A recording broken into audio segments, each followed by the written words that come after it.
c'est une question que je me pose. Dans ce thème, je me pose une question, c'est-à-dire on a la junte militaire qui parle des élections, la junte militaire parle maintenant de la possible candidature de Mamadi Doumbouya. Alors moi, je me pose une question, franchement, c'est super important. Alors, finalement, qu'en est-il de la refondation? Qu'en est-il de la refondation? La refondation qui, en fait, devait, effectivement, après la chute d'Alpha Condé, d'ailleurs, l'objectif de cette transition, c'est-à-dire essayer de rendre rationnelles les institutions de la République. C'est ce qui a été dit. Ça, c'est ça la transition. L'objectif principal. Rendre rationnelles les institutions de la République. Rendre responsables les institutions de la République. N'est-ce pas? Organiser totalement l'administration. N'est-ce pas? Pendant pendant la transition, disons, Mamadi Doumbouya, ils ont fait 3 années, donc disons que dans les 3 années, c'est ce qui devait être fait comme travail, la refondation. C'est après la refondation, on peut parler des élections. N'est-ce pas? Si rien n'est refondé, moi je me demande comment peut-on organiser des élections, s'il vous plaît. C'est clair. N'est-ce pas? Très bien, ça c'est le thème d'information. Alors on parle des élections, on parle de la candidature de Mamadi Doumbouya, mais qu'en est-il de la refondation, chers Conto-Guinéens? N'est-ce pas? Très bien, alors avant de commencer ce direct, chers Conto-Guinéens, alors, je vais d'abord, il y a cet élément, cette information, il faut faire passer toujours. Alors, information relative à cette journée, en fait, qui démarre, disons, le lundi prochain, donc du 30 septembre jusqu'au 6, effectivement, octobre, n'est-ce pas? Alors, c'est la journée, donc, appelée Fonike Mangé et Mamadou Bilo. Vous comprenez? Alors, voilà, ça a été, d'ailleurs, je crois que presque tout le monde est informé. Alors, il est question tout simplement d'honorer, en fait, nos chers combattants qui sont actuellement détenus par le barbare Mamadi Doumbouya. Alors, qu'est-ce qu'ils ont fait? Ils n'ont absolument rien fait, sinon, tout simplement, réclamer le droit. D'ailleurs, quand ils ont été pris, je me demande, c'était dans quel cas? En flagrant délit? Etc. Vous voyez, non, ils ont été kidnappés. Et là, franchement, je crois que les hommes de droit ou les juristes peuvent donc en dire beaucoup sur cette manière d'arrêter donc les citoyens, les activistes, n'est-ce pas? Alors, donc, la journée Bilo et Fonike Mangé, alors il sera question tout simplement, chers Conto-Guinéens, pendant une semaine, 30 septembre, 6 octobre, n'est-ce pas, que nos profils alors brillent tout simplement des images, des photos de Fonike Mangé et de Mamadou Bilo. Tous les profils, s'il vous plaît, respectons cela, faisons cela. Nous voulons de la justice en Guinée. C'est une bonne manière d'honorer, non seulement d'honorer ces deux activistes, ces deux vaillants citoyens, mais aussi tout simplement, écoutez, de dénoncer donc Mamadi Doumbouya, de dénoncer Mamadi Doumbouya, de dire bon écoutez, stop donc à la barbarie et voilà. Tout droit vers le processus démocratique, le retour à l'ordre constitutionnel. Chers Conto-Guinéens, n'est-ce pas? Je résume ce point. Alors, à partir donc de lundi, donc dimanche, disons, vous voulez, alors nos profils, que ce soit profil Facebook, profil WhatsApp, donc les réseaux sociaux, alors Instagram, vous comprenez tout ce que vous voulez comme réseau, voilà, ou TikTok, je ne sais pas. Alors, nous mettons les images, les photos de Fonike Mangé et Mamadou Bilo, s'il vous plaît, chers Conto-Guinéens. C'est super important. Alors, on parlera donc, et ça tombe bien parce que dans cette semaine, il y a donc, on a le 2 octobre, n'est-ce pas? On parle de l'indépendance donc de la Guinée. Alors, mais écoutez, moi je pense que, je l'ai toujours d'ailleurs, chaque fois que ce moment arrive, que nous ne sommes pas indépendants. Nous ne sommes pas indépendants, nous sommes dépendants. Et d'ailleurs, c'est encore pire, vous voyez, on n'a plus de liberté. Nous ne pouvons plus nous exprimer en Guinée. Vous voyez, les médias qui sont totalement fermés. Les gens sont emprisonnés. Fonike Mangé, Bilo sont en prison. On a les militaires qui meurent. On parle de ce militaire tout récemment, ce colonel-là, qui vient tout simplement de mourir. De quelle manière? De manière sauvage. Alors, nous ne sommes pas libres pour parler d'indépendants. Nous ne sommes pas indépendants. Voilà pourquoi ce jour, écoutez, tout simplement, il est question de protester. N'est-ce pas? Protester d'abord à travers nos profils, en honorant donc ces vaillants activistes, Bilo et Fonike Mangé, ça, et oui, et toujours à travers les déclarations, des publications par-ci, par-là, condamnant en fait la junte militaire et surtout demandant une véritable indépendance qui doit passer par un processus démocratique libre, n'est-ce pas, et juste, chers Guinéens. N'est-ce pas? Voilà. Donc, c'était un élément de rappel, chers Guinéens. Deuxième élément de rappel. Voilà. En fait, c'est une information d'actualité. Alors, j'apprends maintenant que, voilà, je viens de lire, écouter le discours de Cellou Dalein Diallo. Cellou Dalein Diallo, il est, en fait, le président du parti UFDG. N'est-ce pas? Alors, c'est une grande personnalité politique, là vous le savez, nous le connaissons antérieurement, voilà, pendant les élections alors antérieures, cet homme qui pouvait facilement, ou qui a pu gagner facilement les élections, bon voilà, alors la malhonnêteté aidant, finalement non, cher Guinéen, l'ethnocentrisme aidant, non, elle a été récalée. Ça, on le sait. Et c'est pourquoi nous nous battons pour ce processus démocratique, pour que tout soit clair, c'est-à-dire la loi au-dessus de tout le monde.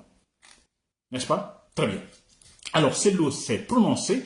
Alors, j'ai en fait écouté, je suis très content donc de cette déclaration, du discours de Cellou Dalein Diallo.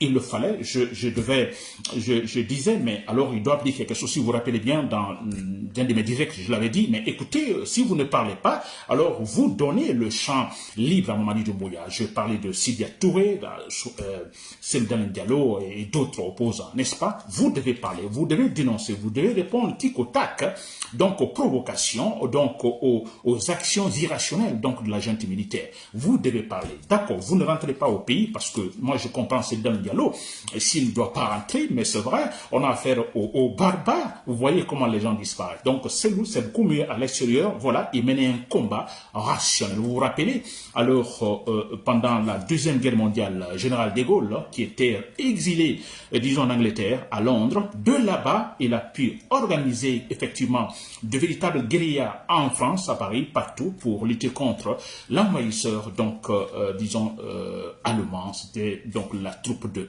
Hitler, vous vous rappelez. Très bien. Alors moi, je pense que c'est beaucoup mieux. Si les touristes, c'est beaucoup mieux. Vous restez, vous vous organisez, vous avez un poids électoral super important dans le pays. Alors, nous pouvons facilement mener un véritable combat, de l'extérieur comme à l'intérieur, pour finalement dégager Mamadi Doumbouya. N'est-ce pas? Alors, bravo à Cellou Dalein Diallo, et qui, effectivement, dénonce d'ailleurs ce comportement, disons, inacceptable de Mamadi Doumbouya, vous comprenez? D'ailleurs, qui passe 3 années de transition sans absolument rien faire, je reviens tout à l'heure, absolument rien faire, vous comprenez, et qui, bon voilà, qui veut finalement, en fait, passer par ce qu'on appelle le parjure, n'est-ce pas, après avoir prêté serment de respecter, etc., son engagement. Et d'ailleurs, Cellou Dalein Diallo l'a dit, un soldat, vous êtes soldat, vous vous engagez, vous respectez la parole donnée. N'est-ce pas? Bravo donc à Cellou Dalein Diallo. J'espère que Cellou Dalein Diallo, bravo, vous devez continuer ainsi. Vous êtes un leader politique super important, le premier parti politique, disons, parlant du poids électoral. Vous devez parler, Cellou Dalein Diallo. C'est bien. Sidya Touré, nous attendons également votre tour. Vous devez parler. Tous les autres opposants, alors, qui sont rationnels, donc ils ne sont pas des traîtres, vous comprenez. Alors, tous, vous devez parler. Organisez-vous, chers Guinéens. N'est-ce pas? Très bien. Alors, je vais attaquer maintenant le thème proprement dit. Très bien. Alors, chers Guinéens, je parle donc de l'actualité. Nous avons entendu l'autre fois le ministre des Affaires étrangères, M.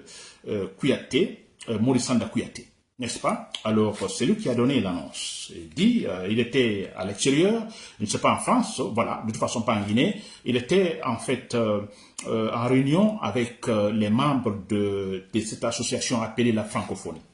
Et c'est là que l'annonce a été donnée, que nous avons appris la première fois que toutes les élections, en fait, auront lieu en 2025, donc l'année prochaine. N'est-ce pas?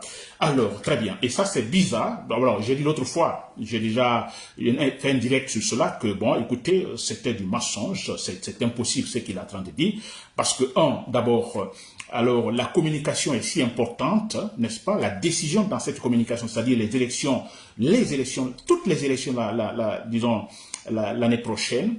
Alors, mais où nous l'apprenons donc de la bouche du ministre des Affaires étrangères, mais où pas en Guinée, à l'extérieur. Antérieurement, aucun organe, disons, de l'État, du gouvernement, nous a donné une telle information, une telle annonce. Vous comprenez? C'est-à-dire, la décision est si importante, la communication est si importante, vous comprenez, et que nous l'apprenons à travers le ministre des Affaires étrangères, et où c'est quand il est en fait à l'extérieur, dans une réunion, voilà, face à une association qu'on appelle, disons, la francophonie. N'est-ce pas? Antérieurement, avant cela, aucun organe de l'État. N'est-ce pas? Pour vous dire que ce sont les délinquants, c'est du mensonge. Ils ne feront absolument rien. n'est-ce pas? Et j'avais parlé aussi que, en fait, pratiquement c'est impossible, n'est-ce pas? Alors, vous ne pouvez pas donner une telle information des élections, disons, en 2025, sans un calendrier précis, les dates précises. Non, c'est pas possible. N'est-ce pas, pour une gouvernance intelligente, organisée, rationnelle? Alors, même une année avant les échéances, on donne un calendrier clair, tel jour, etc., etc. N'est-ce pas? Rien n'est fait. Et surtout, alors on parle du référendum. Ce référendum, écoutez, ils disent qu'à la fin de cette année 2024, mais dis donc, nous sommes pratiquement, disons, au mois d'octobre, n'est-ce pas? Et ils disent que les élections à la fin de cette année, plutôt le référendum à la fin de cette année. Vous croyez à cela, chers compatriotes guinéens? C'est pas possible. Peut-être ce sera un référendum à la soviétique, vous comprenez, comme en Russie, peut-être. Mais ça, c'est pratiquement impossible. Hein? Sur quelle base, sur quel fichier, par exemple, électoral? Et le problème, c'est que à quelques mois seulement de la fin de l'année, on ne connaît pas aussi la date réelle. Une date précise, non. Vous comprenez, ce sont des délinquants. Ils ne sont pas sérieux, chers Guinéens. Très bien. Alors, moi, je me dis tout simplement, là revient cette question et la réponse que je vais donner, c'est-à-dire qu'il parle des élections, vous avez entendu, de l'année prochaine, mais aussi on parle de la candidature. Vous avez vu certains membres du gouvernement qui ont pris position, alors justifiant en fait la candidature de Mamadi Doumbouya, n'est-ce pas? Très bien, en fait les grands ténors hein, du gouvernement de la transition qui se sont prononcés là-dessus. Très bien, alors moi, la question que je me pose, dis donc, cette transition, ils l'ont dit d'ailleurs, ils ont trouvé en fait le concept exact, n'est-ce pas? La refondation. Refonder les institutions de la République. Parce que dans la refondation, vous comprenez ce concept dans la refondation, en fait, le concept est très vague, ça signifie beaucoup de choses. Il est question non seulement de rendre rationnelles les institutions de la République, alors de les rendre responsables, n'est-ce pas? Mais il est question effectivement de donner, comme je dis toujours, un bon exemple de gouvernance. Le pouvoir donne un bon exemple de gouvernance. Ou l'exemple de bonne gouvernance, comme vous voulez. Et il donne l'exemple. C'est ça la transition. Et c'est ça la refondation. N'est-ce pas? Alors, la refondation, comme Jerry Rawling l'a fait en fait au Ghana, et quand il a fini, il a dit, écoutez, j'ai placé une structure politique au Ghana, n'est-ce pas? Je vais partir, mais même si c'est un diable, n'est-ce pas, qui arriverait au pouvoir, il n'aurait pas la tâche facile, il sera impossible, n'est-ce pas? Donc, disons, de changer cette structure politique, de faire des modifications sur mesure, dans le but de se maintenir au pouvoir. Il dit, même si c'est un diable, il n'aura pas les manœuvres nécessaires pour le faire. Mais ça signifie quoi? Parce que le monsieur, il sait qu'il a refondé les institutions de l'État. Il a créé une armée républicaine au Ghana. Ce n'est pas une armée pour chaque président. Chaque président qui vient, alors, a son armée, non. Il a créé une armée républicaine, une police républicaine. N'est-ce pas?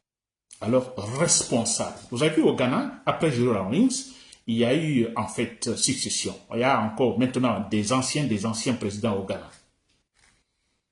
Alors, celui qui vient, il trouve déjà qu'il y a une structure politique solide et consolidée. C'est-à-dire que les trois pouvoirs sont super bien séparés et responsables. Le pouvoir exécutif ne peut pas influencer le pouvoir judiciaire. Le pouvoir exécutif ne peut pas influencer le pouvoir législatif. Vice-versa, le pouvoir judiciaire ne peut pas influencer, par exemple, le pouvoir exécutif. On appelle ça d'avoir de la structure politique solide et consolidée. Le président, le pouvoir exécutif peut prendre des décisions. Si les décisions ne sont pas justes, le pouvoir judiciaire qui décèle l'erreur et le dit carrément non, monsieur le président, non, le pouvoir exécutif.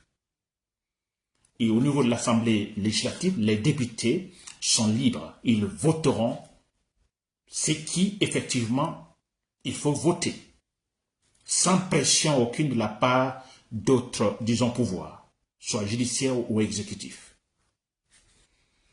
On appelle ça la refondation. On appelle ça avoir une structure politique solide et consolidée.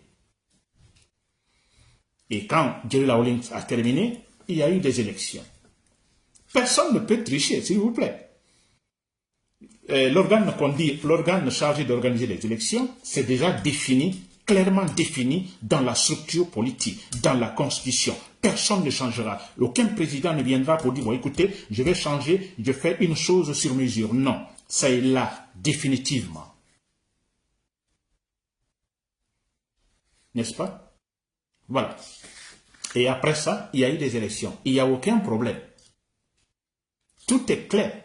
Et j'ai dit l'autre fois, parlant tous de Ghana, que je ne sais pas, c'est pas le président actuel, sûrement le président ghanéen actuel, qui avait en fait pris une décision remarquant qu'au Ghana, effectivement, alors la corruption alors gagnait du terrain, n'est-ce pas? Il y avait pas mal d'entreprises Oxford, des entreprises qui avaient des revenus cachés, par exemple, que l'État ne pouvait pas taxer, des revenus soit hors du pays, gérés par certains responsables du gouvernement, des ministres et autres. Alors le président, il a constaté, et qu'est-ce qu'il a fait? Il a créé une institution où de toute façon, il a confié le travail à un procureur de faire des enquêtes là-dessus. Enquête rationnelle, objective. Le procureur en question, il a commencé son travail. Il a commencé son travail selon le règlement en vigueur, objectivement, rationnellement.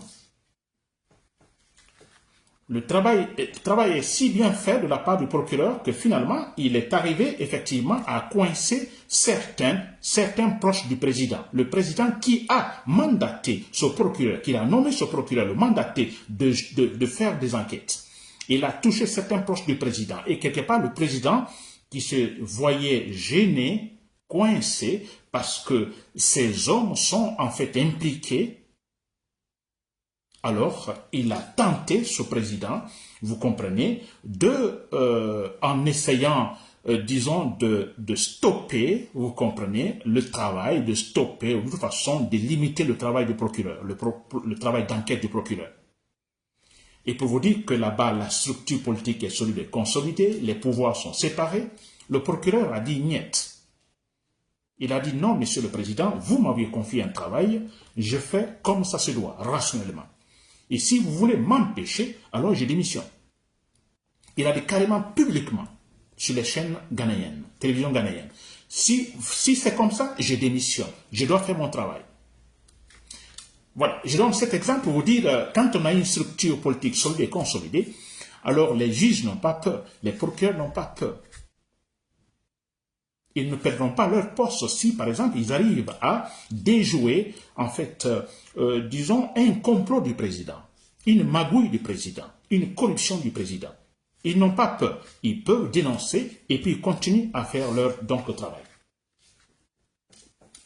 Très bien. Alors, je reviens en Guinée, cher Guinéen. Alors, c'est pourquoi moi, je me pose la question. On parle des élections, on chante à gauche, on fanfaronne à candidature de Mbouya, des argumentaires, ainsi de suite. Mais, qu'en est-il de la refondation? Comment peut-on organiser les élections si rien n'a été refondé, s'il vous plaît?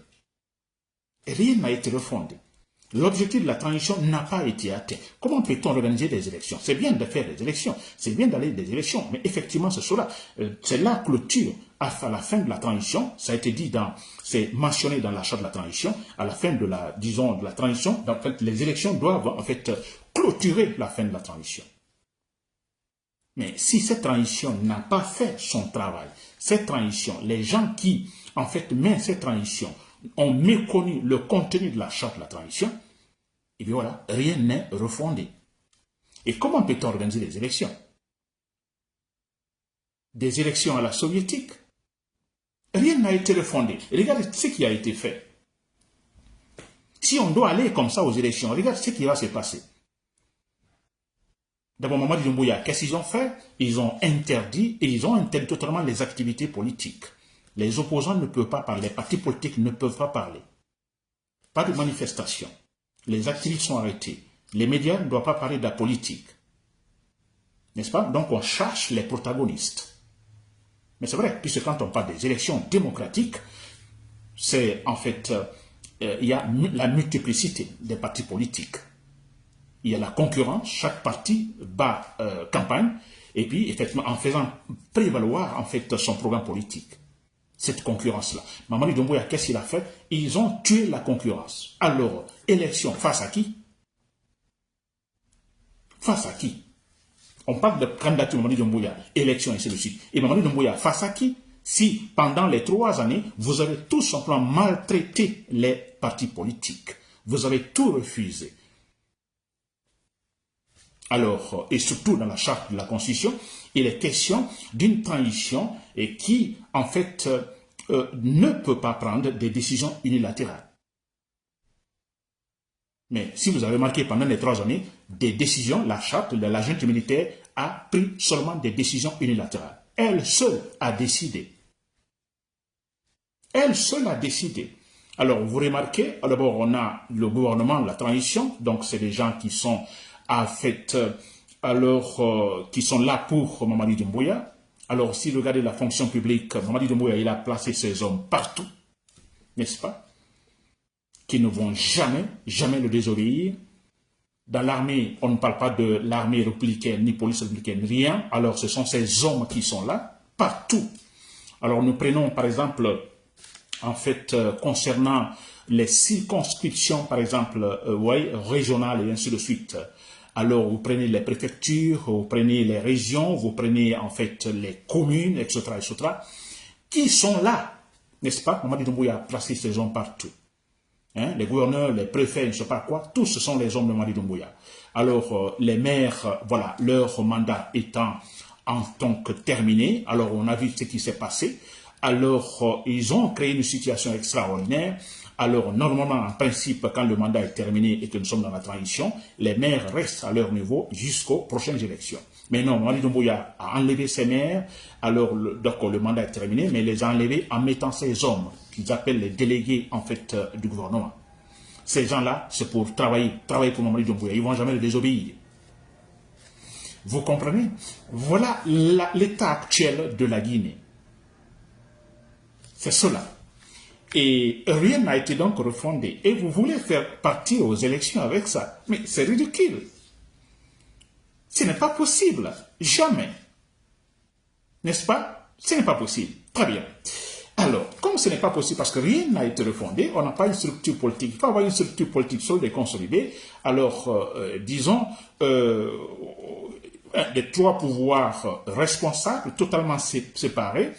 Alors, par exemple, quand le moment arrive pour choisir cette commission chargée d'organiser les élections, ça ne va pas être la décision du président, vous comprenez, voilà, moi j'impose ceci, non, non. Et il y aura tout simplement, en fait, une assise, vous comprenez, parce qu'il est question de la transition, donc les membres du gouvernement, les membres donc les gens de la junte militaire, il y a la société civile, tous ces gens se retrouvent effectivement pour arrêter certains points décisifs. N'est-ce pas? Mais ce n'est pas le cas. Tout ce qui est là maintenant, toutes les décisions ont été prises unilatéralement. Alors, rien n'est objectif et rien ne sera objectif, chers contemporains. N'est-ce pas? Et très bien. Donc, pour moi, les élections, non. D'abord, ils ne vont pas organiser ces élections. Donc, si vous voyez la façon comment ils l'ont annoncé, ça ne sera pas organisé, je dis bien pratiquement, c'est impossible. Alors, et aussi, d'ailleurs, il ne faut pas organiser ces élections parce que rien n'a été refondé. Ça, c'est 2. Ensuite, bien sûr, la candidature de Mamadi Doumbouya, on n'en parle pas. Il ne peut pas se représenter. N'est-ce pas? Très bien. Comme rien n'a été fait, ils ont fait 3 années sans rien faire, n'est-ce pas? Nous, on ne va pas dire, bon, écoutez, on ne peut pas organiser des élections, il faut que tout soit refondé. Mais écoutez, là, ils ne peuvent plus le faire parce qu'ils ne sont pas sérieux. On n'a plus besoin d'eux pour finalement refonder les institutions de la République. Mamadi Doumbouya doit dégager avec tout son groupe, et ça, d'ici la fin de l'année. Je vous assure, Mamadi Doumbouya, même si Mamadi Doumbouya quitte aujourd'hui, vous comprenez, aujourd'hui, les élections, on ne doit pas les organiser. Rien n'a été refondé. Il faut refonder. Il faut encore maximum 1 année, refonder tout et passer aux élections. Mais comme Mamadi Doumbouya n'est pas sérieux, on sait, donc ils étaient là tout simplement pour nous tromper, nous amadouer, vous comprenez, raison pour laquelle il doit dégager. Il n'est pas sérieux, ce sont des délinquants, chers contemporains, des véritables délinquants. Voilà, chers compatriotes. Donc, j'espère que vous avez compris ce point. Je ne dis pas que les élections, écoutez, les élections sont importantes, mais élections, écoutez, alors nous devons les faire sur des bases, disons, justes, rationnelles, qu'il n'y ait pas de discussion, n'est-ce pas? Alors, élection, alors que d'abord nous ayons d'abord en place effectivement des organes libres, vous comprenez, rationnels. Les trois pouvoirs totalement séparés et responsables, une armée républicaine, beaucoup de choses, n'est-ce pas? Le fichier électoral, là, où est-il ce fichier électoral? Non. Alors, il faut un consensus pour pouvoir donc passer aussi cette étape. Donc, il y a beaucoup de choses pour que nous puissions effectivement arriver à organiser des élections libres et transparentes. Maintenant, non. Ni l'année prochaine, c'est impossible, chers condoguiniens. Et voilà pourquoi moi je me dis, Mamadi Doumbouya doit coûte et coûte dégager. Dégager pour que nous puissions, en 6 mois, donc une autre transition de 6 mois par exemple, 6 mois, transition rationnelle, refonder les institutions de l'État, responsabiliser les institutions de l'État et organiser des élections libres et transparentes cette fois-ci. Voilà, c'était Nabil Aïe Moussa Kamara de Public 7. Merci pour le coup. Bonne soirée.